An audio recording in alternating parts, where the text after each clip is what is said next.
At the start of my last video, I made a joke about the Wii U and its games, but I don't want you to take me the wrong way, because as I've said a billion times before, and I guess I'm gonna say it at least once more, Miss Swan, the Wii U had some of the best first-party Nintendo games we have seen in years. However, despite that fact, there was one exclusive game on the Wii U that I just did not like. And it might be a very unpopular opinion, but I always thought that new Super Mario Bros. U was just kinda eh.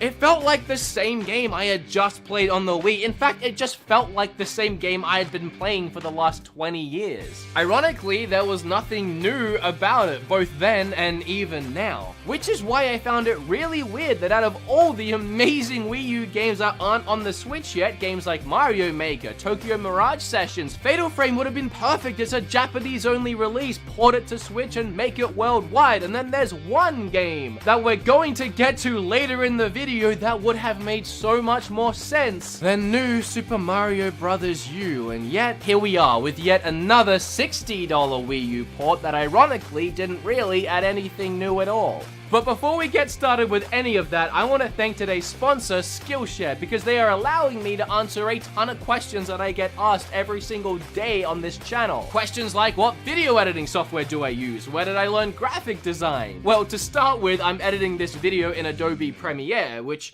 you can see right here. And next, for how I learned to actually do all of this, I learned it on my own, slowly and painfully over many years, and it's not something I recommend. What I do recommend is using Skillshare. Here's a couple courses I recommend checking out. How to record video games on your computer, how to edit videos on Premiere, which is what I use, and it's industry standard. Heck, it doesn't even have to be video production. There's something for everyone. I mean, I'm finally learning how to play guitar thanks to Skillshare, and I mean that. They gave me a free trial, so I'm actually learning. You could learn how to cook. I mean, Valentine's Day is coming up. Learn how to make something for that special someone in your life. So if any or all of this sounds good to you, please make sure to check out that link in my description, and the first 500 people that sign up get 2 months free. So I would hurry up and at least try it out for a couple months. You can learn guitar in that time, and then bail if you don't like it. But stick around, I probably shouldn't say that.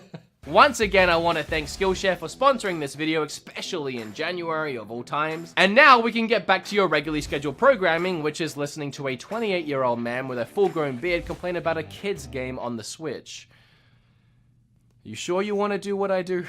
So let's just start from the start. When this game was released on the Wii U, I was very unimpressed. In fact, and I don't want to sound super overdramatic, but this is one of the only Mario games I've never finished, despite how many times I've tried to start it. And it's not even a matter of me getting halfway through the game and putting it down and not picking it back up again. I'm literally bored right from the start. There's nothing that immediately grabs me in this game. There's nothing new about it, there's nothing exciting, there's no unique gimmick about it. It starts the exact same way any of the previous Mario games have started. Bowser kidnaps Peach, go and get her back. Even the beginning cutscene is just so insufferably boring and takes way too long to end. But after it ends, you get thrown into the world and it's Mario. It's the Mario that you remember from the NES. It really hasn't evolved or changed all that much. There's a couple of new items scattered throughout the worlds. Other than that, you know what to do.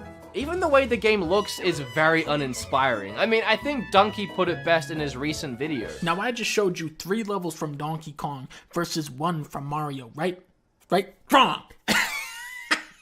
You have fallen for my biggest trap yet. That was 3 Mario levels and only 1 from Tropical Freeze. Now don't you feel stupid, Gerald? I hate to use his clip to explain my point, but honestly, that was something I always intended to bring up when I reviewed this game. Although I wasn't going to use Donkey Kong as an example, as great as that example is, I was actually going to use the other Mario game on the Wii U as the example. Because every single area in this very unique and inspired take on the Mario franchise looks completely different to the last. But we'll get to that. I'm actually getting way too ahead of myself because that's the ultimate point I want to make, so pretend I haven't brought that up yet. And let's really quickly go back to this game again, other than the fact that every area just seems to look the same in this game. The worlds have some level of 3D depth to them, but everything other than the character models themselves just look kinda flat. There's nothing visually appealing about any of it, and even the character models themselves look weirdly rendered, like they don't have that traditional Nintendo charm that we saw in games like Mario 3D World or Mario Odyssey. There's something weird and unfinished about them. Even the co-op experience is kinda awkward. I tried playing it with Kim last night and we kept getting in each other's way, accidentally bouncing on each other's head or getting each other killed. Actually, to be honest, this is nothing against Kim, and I'm sure she felt the same way. It was more frustrating playing with her than if I was playing on my own. If one of us got too far away, the other one might slip or fall or couldn't really see what they were doing, and suddenly they would die because the death zone of the screen, it raised itself as the other player got higher. We just couldn't play Mario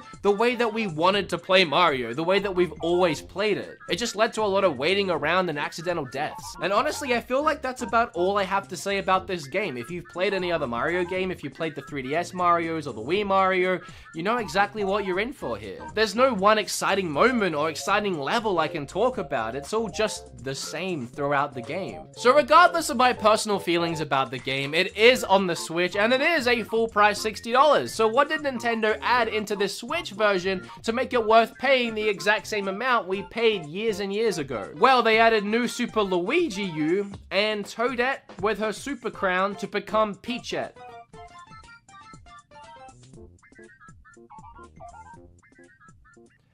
Okay.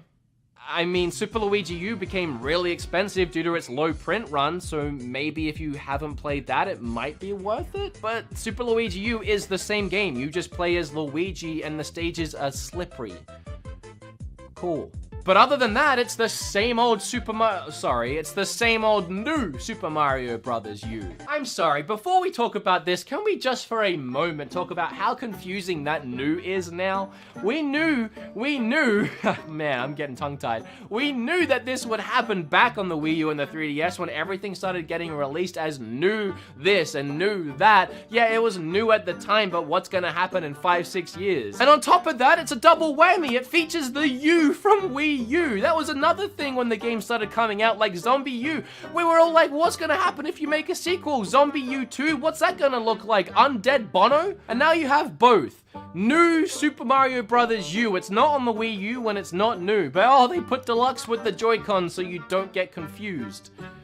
Nintendo just baffles me sometimes. But then, along came this game, which, as I said, was a very inspired take on the Mario platformer franchise. Take literally every complaint I had about this game and go ahead and just throw it in the trash, because this game did everything I wanted and better. Where games like Mario 64, Mario Galaxy, and Mario Odyssey completely leave behind that 2D platformer genre and gives you brand new exciting Mario worlds to explore, Mario 3D World actually takes that exact 2D platformer world and flips it on its head and gives you something very unique. A traditional Mario game where you're not confined to looking at one camera angle, and it is just full of inspiration. And not to mention you get to wear cat suits, which may have been a selling point of the game for me. If Mario Odyssey is at the top of Mario adventure games, then Mario 3D World is at the top of the more traditional Mario platformers. This is the Mario game I wanted out of my, at the time, current gen brand new Nintendo system, not this. This felt like I had something rushed out to the shelves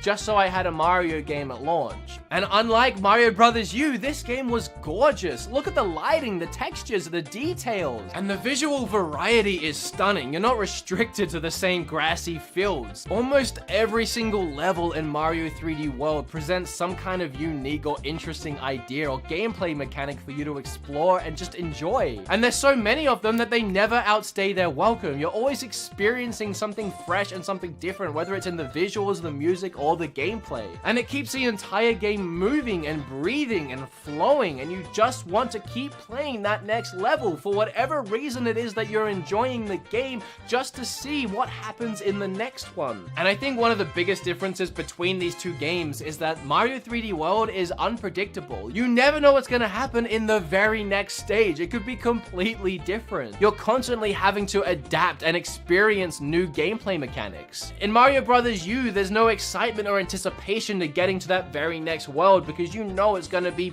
pretty much the same as the one before it. And probably my favorite thing about this game is that not only is it so much fun to play on your own, it can be even better when you play it with friends. Not only do you have much larger areas to explore, running around in your cat suits and not getting in each other's way, but on top of that, there's actually a competitive nature to it which drives you to keep playing the game. Because not only can you help and encourage each other as you play, but you're also competing to be the best each level. And whoever does do the best, they get a big old shiny gold crown that does absolutely nothing other than hold dominance over everyone else throughout the next level. And that leads to other players just trying to get more coins than you or beat you to the finish line. And before you know it, the game is over and you wish you had more levels. There is so much replayability in this Mario Brothers game, either on your own or with friends. It just baffles me that Nintendo wouldn't port this Mario game over. With its replayability, you could almost make it $60 and not add anything, and I would almost be willing to say it's still worth it because it's such a great game, especially if you missed it the first time around. However, with Mario Brothers U Deluxe,